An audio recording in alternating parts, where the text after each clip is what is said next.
देखिए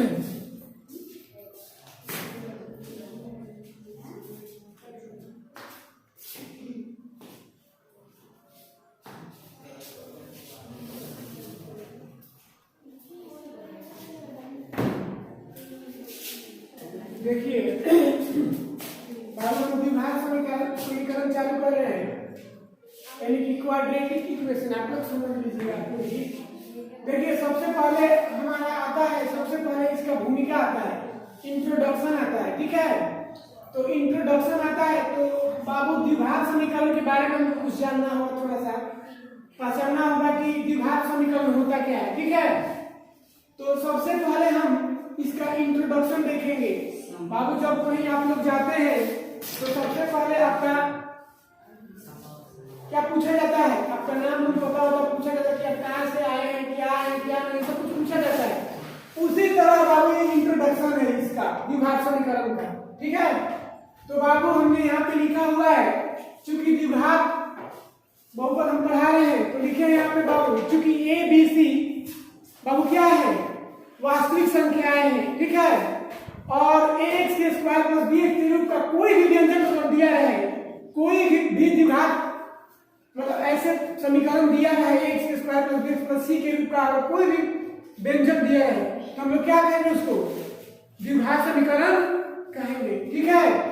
एवं बाबू a और b और c जो है द्विघात बहुपद का क्या है, कोएफिशिएंट है, उसका गुणांक है। जैसे आप लोग जानते हैं बाबू, ये ऐसे लिखा होता है बाबू, आप लोग पढ़े होंगे, ऐसे लिखा होता है तो हम क्या कहते हैं, ये द्विघात समीकरण है, क्योंकि बाबू ये किस रूप में है, ax के square plus bx plus c के रूप में है, ठीक है ना बाबू। उसके बाद देखिए, तो बाबू देखिए ये x का गुणांक क्या है, हाइट, इसमें x स्क्वायर, देखिए तो ये जो है ना, ये a का मान हो गया, ये b का मान हो गया, ये c का मान हो गया, ठीक है ना। i = 0 मतलब 0 दिया जाता है तो शून्य निकालते हैं, ठीक है ना बाबू। तो 4 दिया हुआ है तो ये क्या है, सीधी सीधी है कि ये क्या है, द्विघात समीकरण है।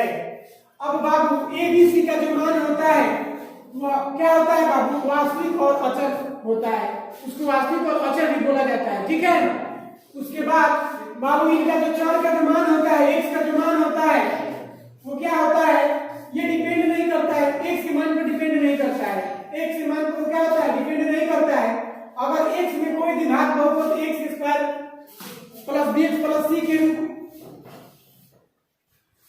में अगर हो तो बाबू हम लोग साधारणतः उसको क्या लिखते हैं, px और या qx के रूप में उसको क्या कर देते हैं, लिख देते हैं या व्यक्त कर देते हैं। यानी कि qx बराबर लिखते हैं बाबू, qx = बाबू लिख देते हैं x के स्क्वायर, कोई भी दिया रहता है तो हम लिख देते हैं 6x + 4 बाबू हम लिख देते हैं, ठीक है ना, ऐसे करते हैं, ठीक है।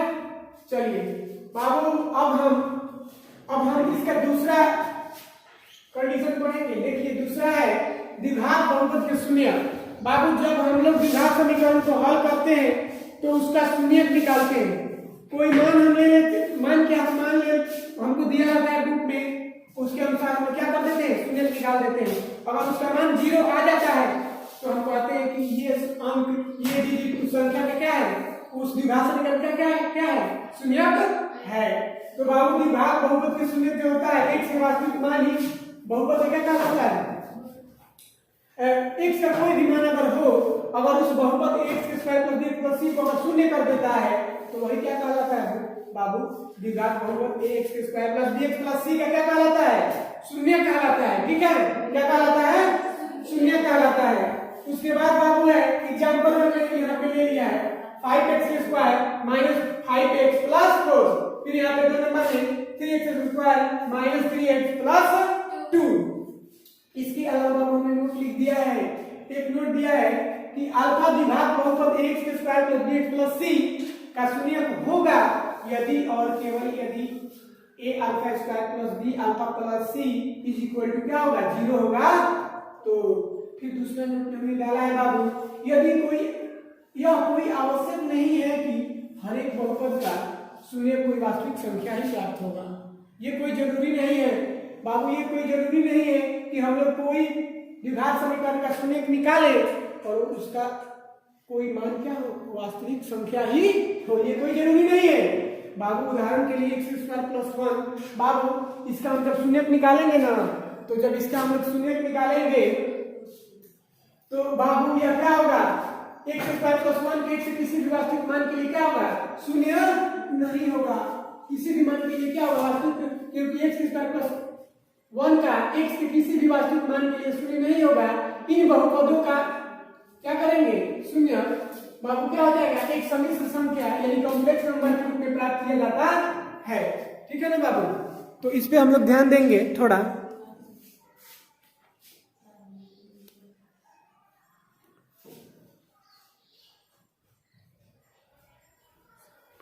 थोड़ा कुछ लाइए नहीं आते, रखिए ना, हम डस्टवा देंगे बाबू।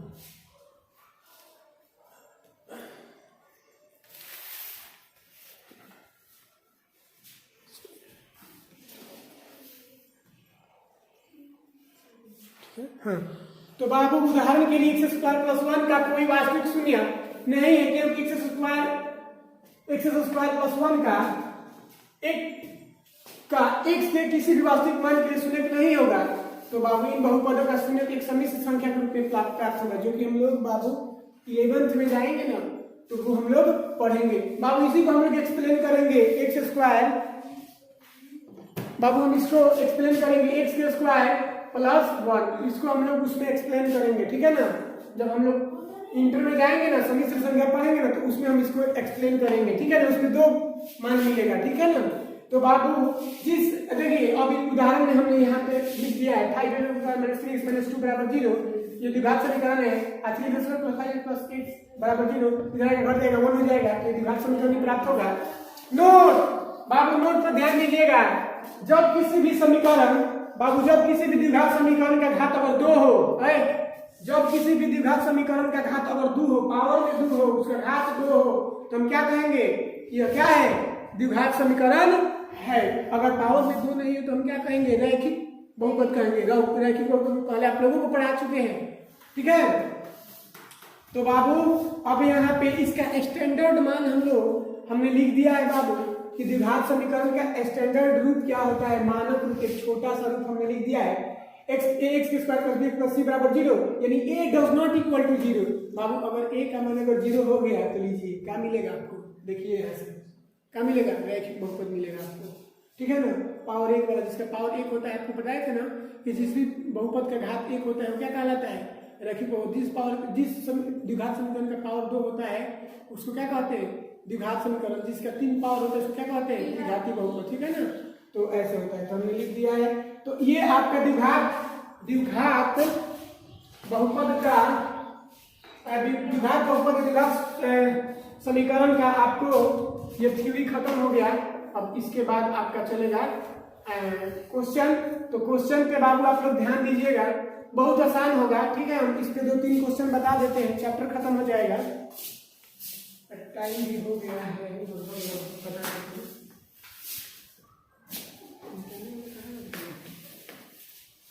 तो देखिए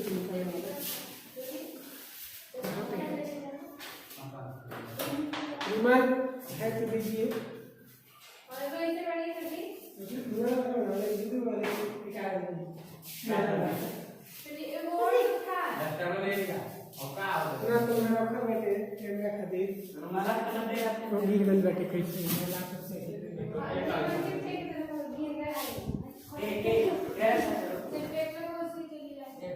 जल्दी 9 मिनट जल्दी दो। विमान में बदल कारण विमान में कारण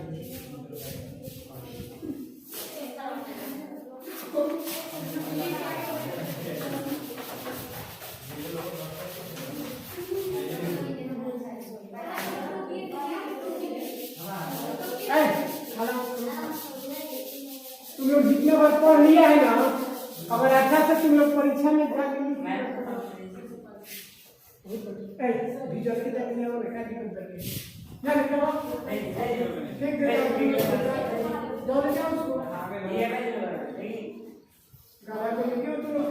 ध्यान बना के नहीं आता है।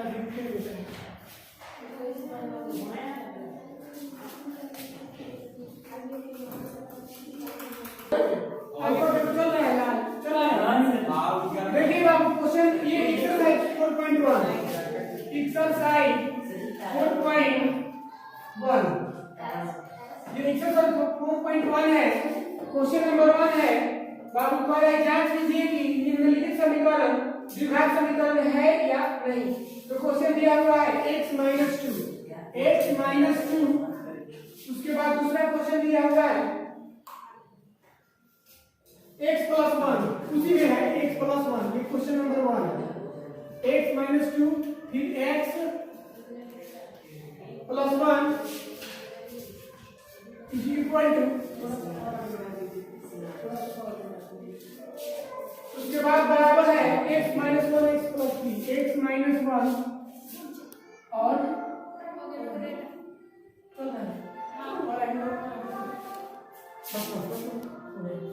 x - 1, दूसरा है x + 3, x + 3। बाबू देखिए सॉल्व कर रहे हैं, इसको जांच कर रहे हैं, ठीक है। चलिए जांच कर लेते हैं। यहाँ पे देखिएगा बाबू, यहाँ पे LHS ले लेते हैं, LHS ले लेंगे डायरेक्ट कर लेते हैं। यहाँ पे इसमें से मल्टीप्लाई करेंगे x स्क्वायर, इसमें प्लस में x, फिर इसको माइनस में 2x, उसके बाद माइनस में 2x minus plus minus 2 is equal to, इसको भी उसी का x square plus 3x minus x plus minus 3 बाबू x स्क्वायर आई 2x में से माइनस में x minus 2 is equal to x square, 3x में से x मतलब प्लस में 2x माइनस 3। बाबू ये उसे घटाएगा ना तो ये और ये कट जाएगा, देखो बाबू अच्छा से बता देना। x स्क्वायर माइनस 1 माइनस 2 और इधर से सब उठ जाएगा तो प्लस में माइनस में वो प्लस में, तो माइनस x स्क्वायर ये प्लस में 3 माइनस में 2x, ये माइनस में क्या करेगा प्लस में 3 आई इक्वल टू क्या बचेगा 0। तो देखो बाबू ये कट जाएगा, कटेगा, देखिए माइनस में 2x माइनस में x माइनस में 3x, ये बाबू माइनस में 2 और प्लस में 3, तो 3 में से 3 गया तो 1 प्लस 1 अब बराबर 0। बाबू यहाँ पर a इक्वल टू 0 आ गया, तो क्या करेंगे द्विघात समीकरण नहीं है,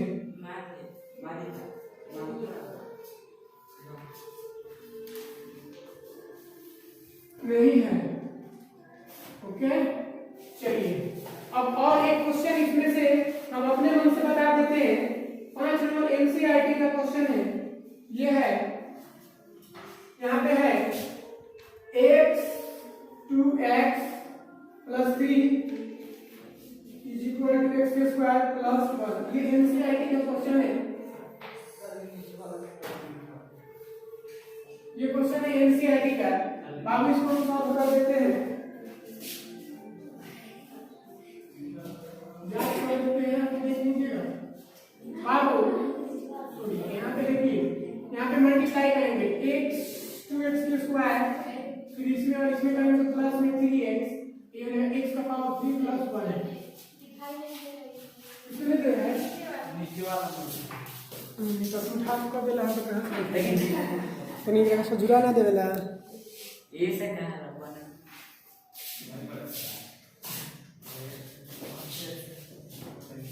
जहां था वहीं पे रखिए, दिखेगा।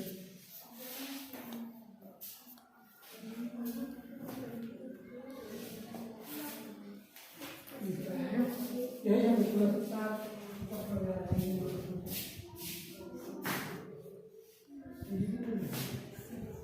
तो अब यहाँ पे देखिएगा बाबू, ये उधर लेके जा रहे हैं, ठीक है ना।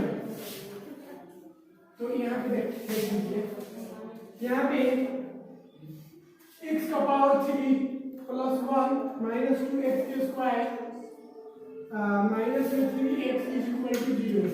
तो बाबू ये देख लीजिए x के पावर 3 माइनस 2x के square minus 3x + 1 is equal to 0।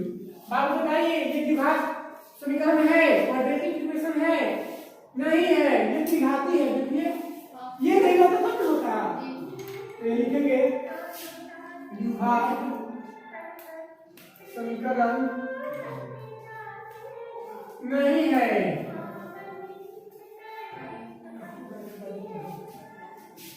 हो गया, 2 का एक नंबर, यही जांच करके देखना है कि विभाजन निकालनी कि नहीं। 2 नंबर का एक नंबर क्वेश्चन, x प्लस 2 का पावर 3 बराबर x का पावर 3 माइनस 4। आज तो वही में बन जाता है।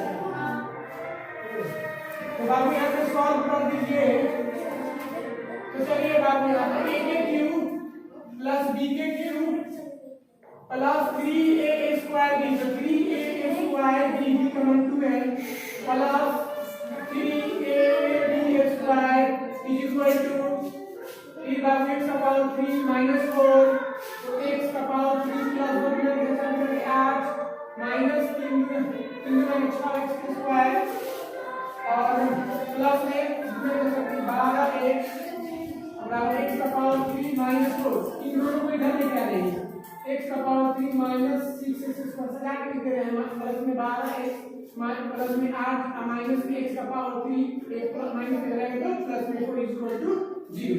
तो बात ये बनेगा, देखिए तो माइनस 6x स्क्वायर माइनस में प्लस में 12x 8 4 12 बराबर 0। ये क्या विभाजन निकाल है कि नहीं बाबू, बोलो क्या है?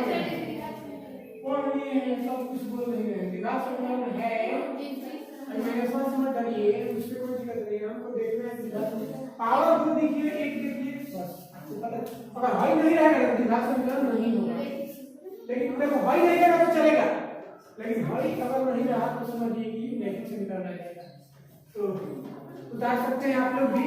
बाबू 2 का क्वेश्चन हो गया, 1 3 का बता देते हैं 4.1 खत्म। तो जल्दी से उतारिए, उतारिए जल्दी से।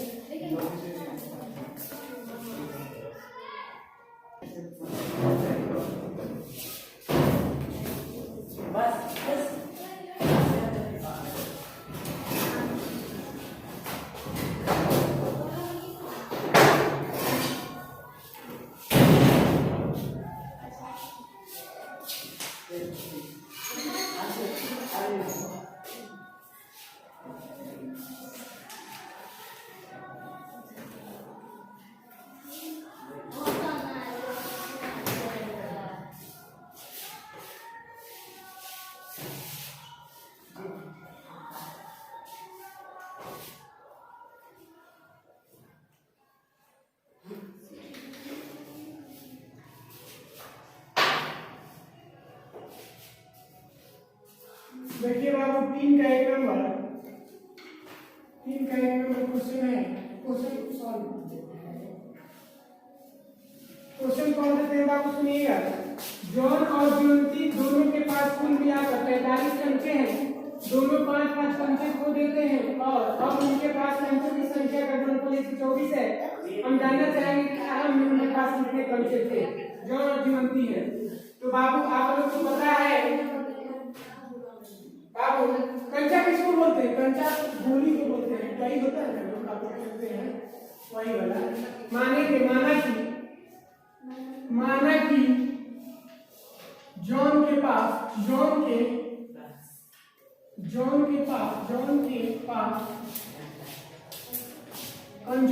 कंचों की संख्या बराबर 1 एवं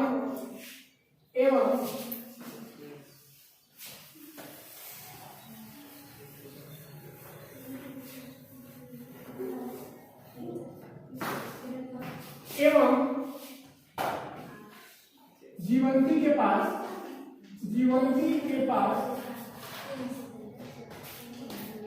कंचों की संख्या इक्वल टू बाबू दोनों के पास मिलाकर 45 कंचा है, दोनों को मिला के तो 45 में से मिक्स घटा लेंगे तो ज्योति के पास नहीं निकल जाएगा, तो 45 माइनस 1। अच्छा वाई भी मान सकते हैं बाबू, कोई दिक्कत नहीं है, ठीक है। चलिए प्रश्न से बाबू एक काम करिए, दोनों को मिलाकर कितना है 45, तो x और y बराबर 45, तो x प्लस y बराबर 45। तो सुनिए बाबू, तो हम लिखेंगे x बराबर 45 y को क्या लिख सकते हैं, y बराबर 45 इधर आएगा तो -20। इसको समीकरण नंबर 1 मान लेते हैं। फिर प्रश्न से सेकंड स्टेप पढ़ेंगे क्या कर रहा है। दोनों के पास 5 तो दोनों 5 को पंचा खो देते हैं। दोनों के पास x और y पंचा है, 5 घट जाएगा, दोनों में से घटेगा x - 5 तो अब उठाएगा x - 5 और y - 5 हो गया। अब पढ़ रहा है क्या कर रहा है, अब उनके पास पंचों का गुणनफल, तो ये है उनका गुणनफल, ये गुणा हो गया, बीच में गुणा करके ये 124। ठीक है बाबू, आप y का मान इसमें रख सकते हैं या आप गुणा कर दीजिए, ऐसे मान रख दीजिए। तो सुनिए, गुणा कर दीजिए x y होगा, फिर इसमें -5x होगा। छोड़िए तो आप इसी में रख दीजिए ना, मान आपको यहाँ पे रख दीजिए। ये समीकरण नंबर 2, ठीक है। समीकरण 1 का मान, समीकरण 1 का मान समीकरण 2 में रख में देखिए कितनी आसान है। तो x - 5 तो जो कितना रहेगा, y के समीकरण पर क्या हो जाएगा 45 - x - 5 बराबर 124।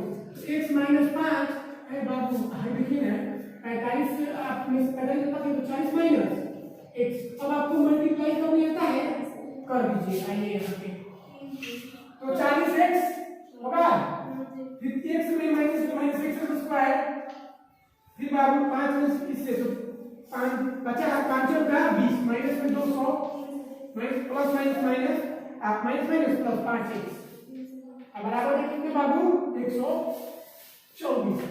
बाबू इसको उधर लेके जाइए ना, उधर तो एक लाइन बढ़ा दीजिए। 40x में 45 जोड़ दीजिए बाबू, -6 स्क्वायर माइनस में 5 40 प्लस में 40 से 5 45x और माइनस में 200 इसको इधर ला दीजिए, इन बराबर दीजिए। अब एक काम करिए, इन सबको उधर ले जाइए, इधर 0 बराबर क्या होगा x स्क्वायर माइनस में 45x प्लस में 200 प्लस में 200 प्लस में 124 से बाबू माइनस हो जाएगा तो प्लस। तो सुनिए ना, x स्क्वायर माइनस में 45x 324 हो जाएगा अब बराबर 0। आप इन सब मिलाइए ना, कोई एकदम मिल जाएगा उसमें नहीं।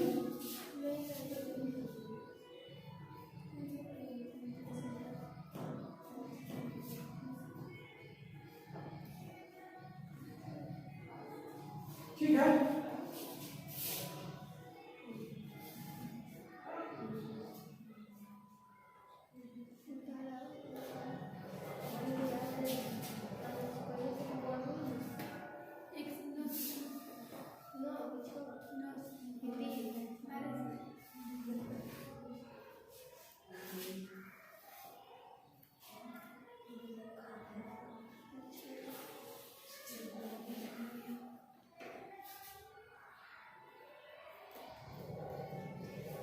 कहीं गलती हो गया है ना, तुम जाइएगा तो गलती हो गई। अच्छा कितना दिया इसमें 300 काट के 124 कोई लिखा है इसमें 124 हमारा 324 का लिखा हुआ है, अगर दूसरा तो है 324 ही दिया होगा काट के लिखा गया है। तो मिला लीजिएगा बुक, तो अपना बनाइएगा।